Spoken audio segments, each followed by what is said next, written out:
Opening day 1977. Once again, Philadelphia showman Bill Giles had provided a splash of color.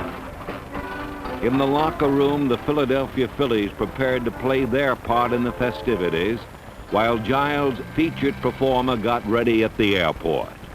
The first ball would be delivered by Pat Mulhern, parachute man.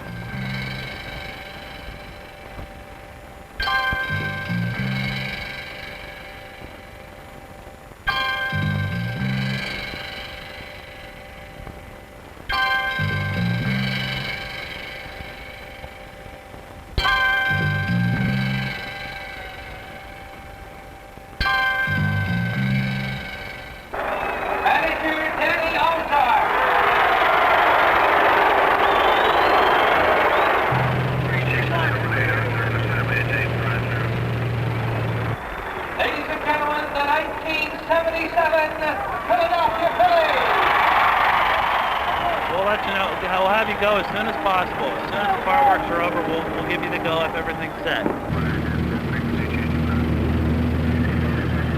Right over there. See it? Where is this turkey? We can now see the stadium. We're making our approach toward the stadium.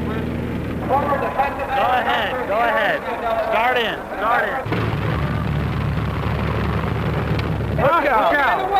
Look out. Is this the right one? Bringing in the first ball will be parachute man.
For the first time in 25 years, Philadelphia took the field as a favored team, admired by all for its versatility. There were superstars like Steve Carlton and his serpentine curveball, and young comers like Larry Christensen and his no-nonsense fastball. On offense, a Polish oak named Greg Luzinski could relaunch the ball violently in the opposite direction. When it came time to track down a drive, Gary Maddox gently cradled everything that stayed in the park. At third base, magical Mike Schmidt had hands that were quicker than the eye. Larry Boa made things look easy at short and threw seeds to first. The standard for starting was high, but new second baseman Ted Sizemore measured up with guile and toughness. Behind the plate, Bob Boone was in charge, a leader who knew how to take matters in his own hands.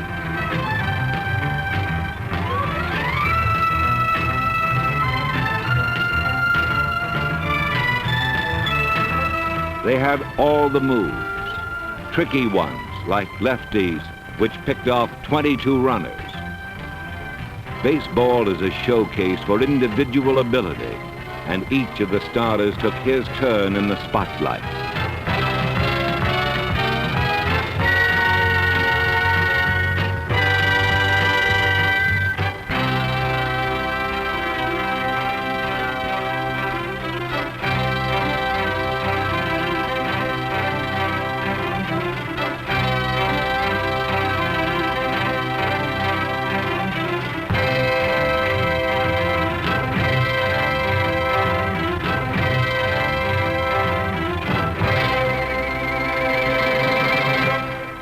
While there was just one word for the talent, a favorite maneuver required timing and team play.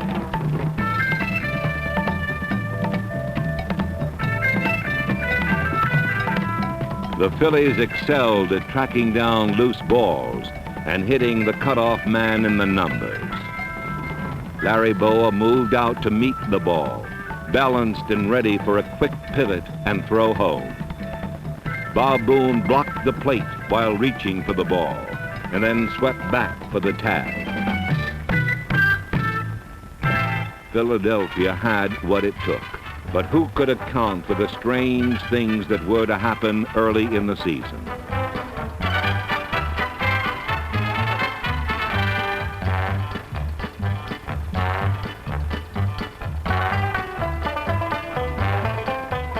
The upstart Chicago Cubs came from nowhere to take the division lead.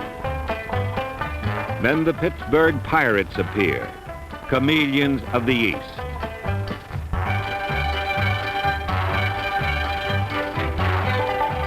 They were the style setters, color coordinated and confident, while Philadelphia fiddled.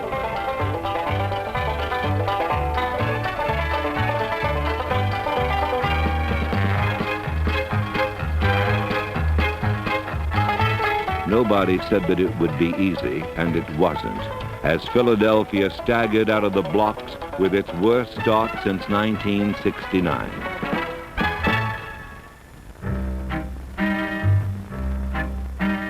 When things go wrong, paranoia sets in. Could villains be plotting against the team?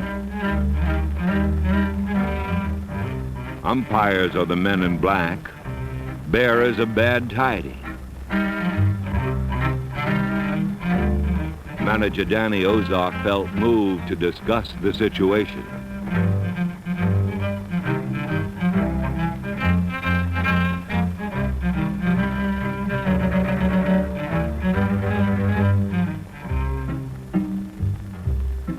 The Pirates watched with glee as Philadelphia grumbled and groaned and fell 8.5 games off the pace.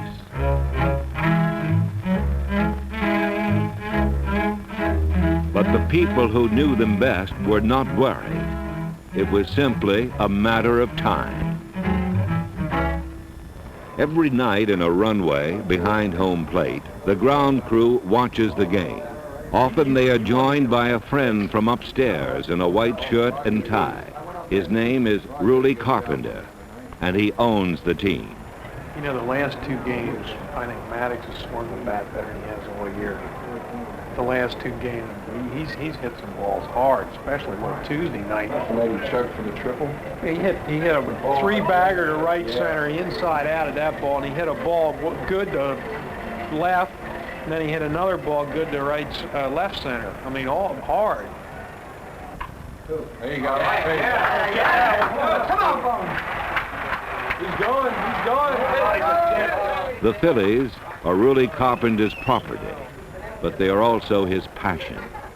He lives and dies with every pitch. He doesn't like Ed Bender. See you later. Ruly Carpenter relies on Paul Owens to build his team. The Pope looks everywhere on earth. From the Tokyo Giants came dependable Davy Johnson. The free agent draft yielded a wild swinger named Rich Hebner.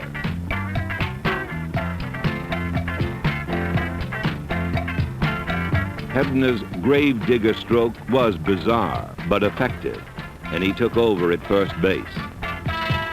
However, Owen's most important acquisition arrived from St. Louis hours before the June 15th trading deadline. Bake McBride stepped in and solved Phillies' leadoff problems.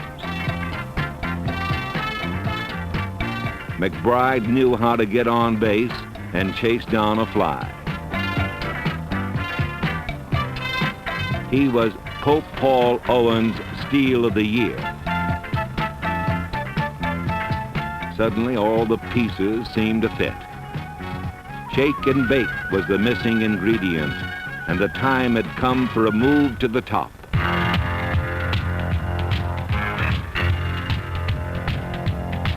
When McBride arrived, Gary Maddox moved down and loved it. Ozark relieved his center fielder of leadoff duties, and Maddox started stinging the ball. Soon everyone was hanging out ropes as the team hit .299 for July.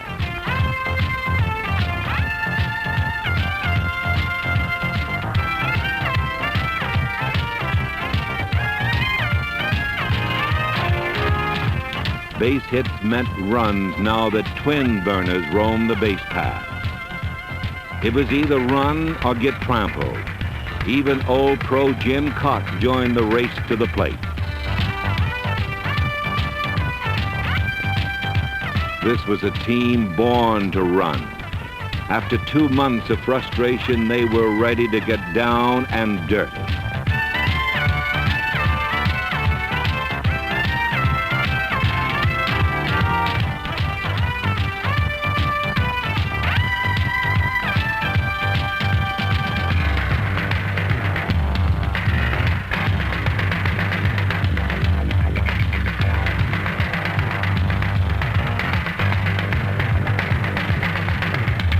Hit-and-run baseball is exciting, but Philadelphia could also settle the issue with one swing. It was a homer fest, the most round-trippers in team history. From Tommy Hutton to Christensen and Carlton, who shared 6. All season long, those lovely high-flying dingers filled the night sky.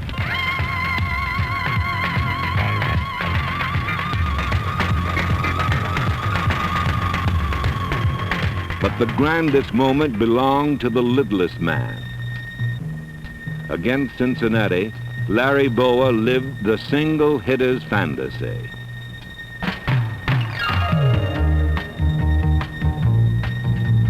Bowa hit a baseball 400 feet with the bases loaded, and blue snow fell in South Philly.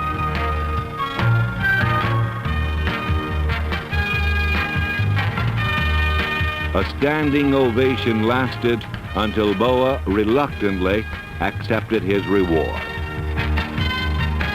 The Phillies roared through July like flash fire. Ted Sizemore drove home Jerry Martin with a game winner as Philadelphia swept the Dodgers and took over first place in the East. Now to hold on and have some fun. What better place than Veterans Stadium, where you never know what will happen next?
In mattress stacking or baseball, everybody has to help.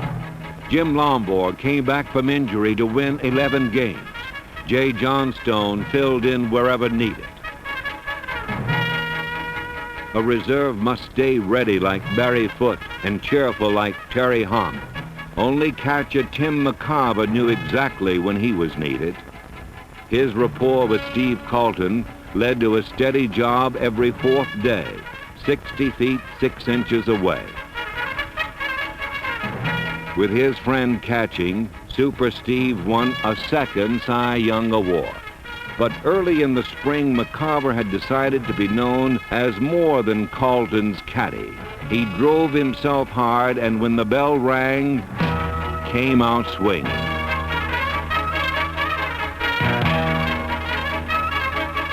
While catching Carlton, McCarver hit .336 and gave his all on every play. I swear to God, I hit the bat! Interference! It's the bat over the plate! I hit the bat, Judge! If I'd have seen you hit the bat, I'd have called you right in the batter's box. You never making it up? You know I ain't saying you're making it up. I swear to God, I hit the bat! Let me take it. It's very obvious. You can hear the... Oh, it wasn't obvious. I'd have called it. He was right in the batter's box. Tim, if I'd have seen it, I'd have called it. Look at my hand. Okay, the play's already called. Let's go now, Tim. We gotta go. Okay, but do you believe that he hit the... That he hit stay in your line. I got a call the way I see it. Okay. That's all I want to know.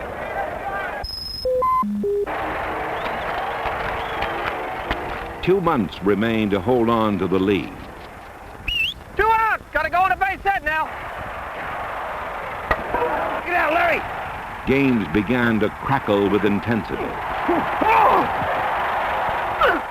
Hey!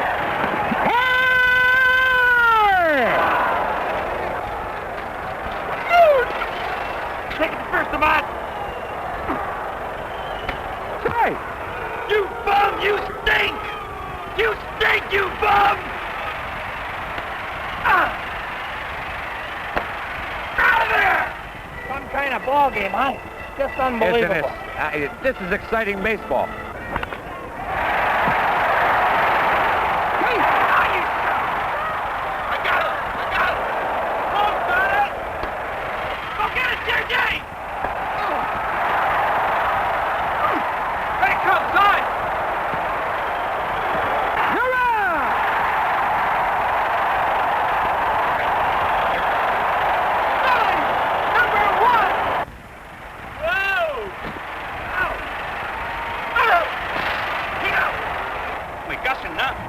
Pittsburgh had taken a run at the Phillies and come up short.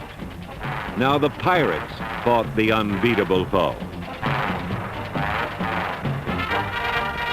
The Pirates stopped smiling as Philadelphia's bullpen stood ready to put on the clincher. Unflappable Gene Garver, a rookie with gunfighter eyes, Warren Brewster, ex-starter Ron Reed, and a deadly serious Tug McGraw. They all sought the classic beauty of a perfect game-ending pitch.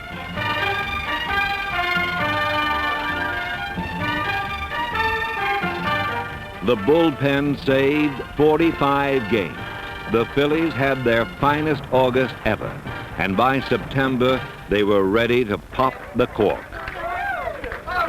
The champagne was Chateau Deer Path, unfit for drinking, but great for almost anything else. For a second straight year, the Phillies celebrated a division title and 101 wins. But a sobering fact remained. Philadelphia had not won a postseason game since 1915. The dappled Southern California sky welcomed a handful of Philly fanatics to the playoffs. None was as noteworthy as certain Los Angeles Dodger fans. Frank Sinatra tossed out the first ball. Then Tommy John threw it to Greg Luzinski.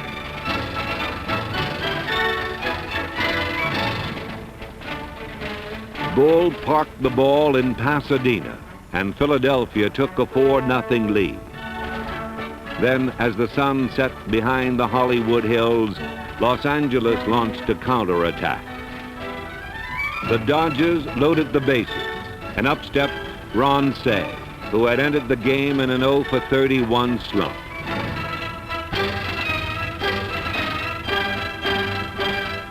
With one swing, Say got well, and Los Angeles tied the game. Pennant dreams were in danger. But the faithful had come too far to give up now. Mike Schmidt lifted a low slider to left, and the Phillies went 1-up.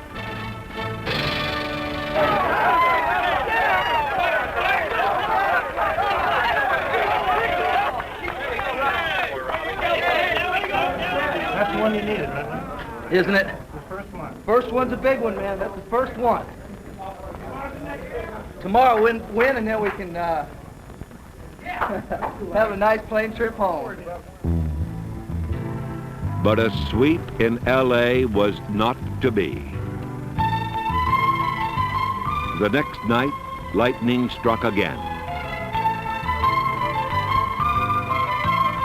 A second grand slam tied the series at 1, and the scene shifted to jam-packed Veterans Stadium. Game 3 began with a controversial play. It had all started with the Phillies' favorite maneuver. Gary Maddox hitting the cutoff man and Bob Boone blocking the plate to perfection. Another angle reveals that Steve Garvey still hasn't touched home plate. The Dodgers led 3-0 before Bert Hooton had some problems of his own.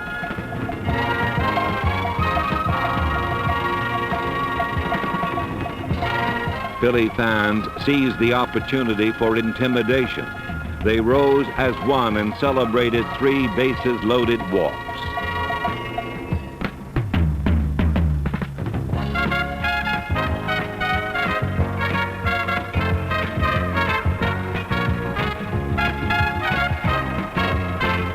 Hooton was hooted off the mound.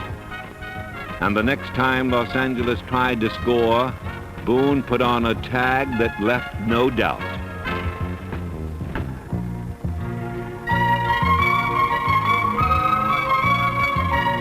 The inspired Phillies rolled to a 5-3 lead going into the 9th, and the game seemed all but salted away.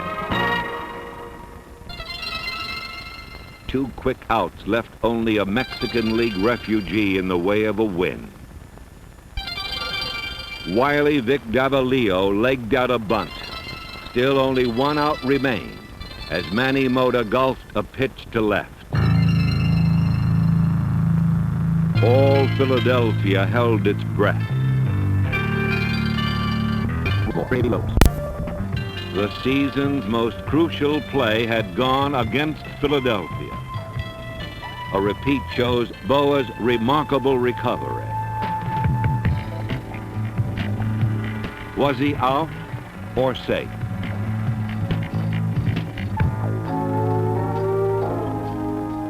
All that really mattered was loss number 2.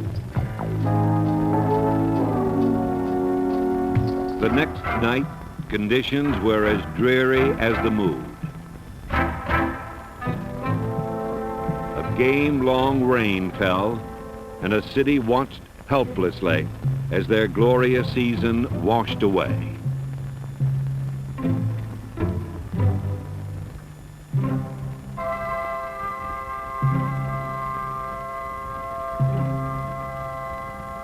We got beat.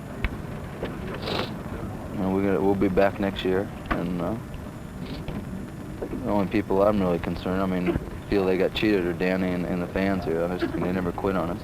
Well, basically that's why we wanted to win it. We wanted to win it for the fans. They've come out all year. They come out in this weather. They sat through tonight. They were behind us 100%. You want to win it for them. Do you feel it all jinxed, Greg, not winning a playoff game here for 2 years? No, not at all. It just came down to the simple fact that we didn't hit. It's simple as that. And ain't no sense sitting around worrying about one play or one call, one call by the umpire or anything like that. It comes right down to, hey, we got to hit. If we're as good as people say we are, and we deserve to be in the World Series, and we're the best team in baseball and all that business, we've got to prove it right out there with our bat. As long as the game goes on, they're going to continue to say strange things happen in the game of baseball, and they do. They really do. You see a lot of goofy things in this game. I guess that's what keeps it interesting, keeps 60 million people watching it. That's why baseball is the #1 game in America today, because you don't know what's going to happen. We're 1 out, 2 strikes away from winning the game, and the roof caves in. So, you know, that's why we're the #1 sport. I think that's why we're going to be the #1 sport. Grown men playing a boy's game on a harmonious field of green.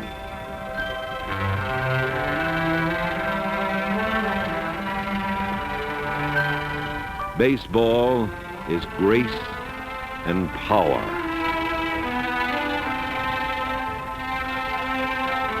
A contest filled with delicate precision.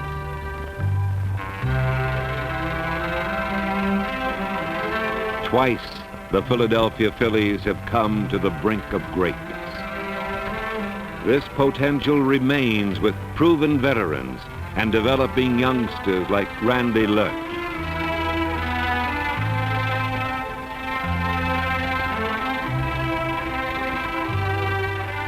Next summer, a new test will come.